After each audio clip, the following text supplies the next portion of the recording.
کەواتە ئەگەر ئێمە بمانەوێ لە فراوانترین ئاسۆوە پێناسەی خۆمان یا ناسنامەی خۆمان بسەلمێنین، فراوانترین ئاسۆ ئێمە بریتیە لە تحقیقی مەصالحی ذات، وابەستەبوونی خود کە ئێمە هەویەی خۆمان وتمان ڕنگدانەوەی ذاتمانە بە دەرەجەی یەکەم. ئایا تحقیقی ذات ئینسان ئەگەر لەم بوعدەوە بێوێت تحقیقی خۆی بکە، ئەکرێت کە ئەمە فەلسفەیەکی وجودیە، ئینسان تەنها حساب بۆ خۆی بکە و حساب بۆ ئاخر نەکە، یا ئەگەر ئێمە ڕنگدانەوەی خێزان بین یا ڕنگدانەوەی قەبیلەکەمان بین، ئەو عەشیرەتەی کە ئینتیمامان بۆی هەیە، یا ڕنگدانەوەی گەلەکەمان بین، یا لەم فراوانتر ڕنگدانەوەی نەتەوە بین، ڕنگدانەوەی نەتەوە بین، شوناسی ئێمە شوناسێکی نەتەوایەتی بێ. ئەمانە هەر یەک بە ئاراستەیەک معقولن و منطقین و شەرعین ئینسان شخصیەتی خۆی پێوە وابەستەکە. بەس وەکو کردنی بە منطەلق، وەکو کردنی بە ڕوانگە، ئینسانەکە لێرەوە بیر و بۆچوون و هەڵسوکەوت و ئامانجەکانی ژیانی لێرەوە دیاریکە، لەوە چێ سەرکەوتوو نەبێت.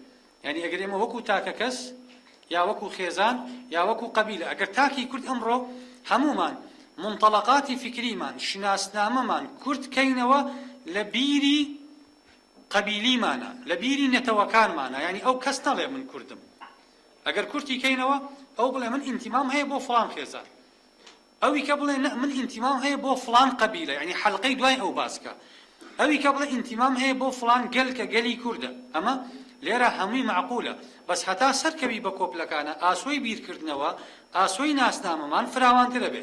لەم گەورەتر بریتیە لە ئینتیماکردن بۆ فکرێکی نەتەوایەتی کە ئومەتە، چونکە ڕابطی ئومە ڕابطێکی معنەویە.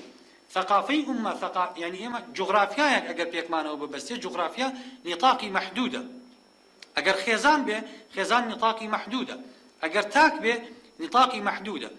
بەس کە معنایەکی معنەوی، حاڵەتێکی نامادی پێکمانەوە ببەستێ، کەواتە شوناسی ئێمە شوناسێکە حەسر ناکرێت، هەویەیەکە لە قووەتیا حەسر ناکرێت، کە مش بریتیە لە هەویەی دین، هەویەی ئاین. هەویەی ئاین ئەو هەویەیە کە هەموو نەتەوەکان کۆ ئەکاتەوە، ئەتوانێت تەرتیبی هەموو بەرژەوەندەکان لە تاک و خێزان و قەبیلە و کۆمەڵگا و نەتەوەی شا بکە بەبێ ئەوەی تەناقوز بکات، چونکە ئیعتراف بە هەموویانەکە وەکو منطەلقێک بۆ سلوک لە هەمان کاتە سیادەیش ئەدا بە فکری ئاین، بۆ ئەوەی کە تەضاروب لە بینی ئەم بەرژەوەندیانەیانە بێ. ئەگەر ئێمە لە سۆنگەی خێزانەوە بمانەوێت بەرژەوەندەکانی خۆمان بکەین، ئەو کاتە مەسلحەتی خێزانەکەی خۆمان بەسەر دراوسێکەمانە ئەین. ئەگەر لە قەبیلەوە وا سەیرکەین دیسانەوە، ئەگەر لە قەومەوە سەیرکەین، لە گەلێوە سەیرکەین کە ئێمە گەلێکین، دیسانەوە تەفضیلی خۆمانەکەین، وەکو شۆڤێنێ عەرەبەکان کردویانە، وەکو شۆڤێنێ فارسەکان تورکەکان کردویانە.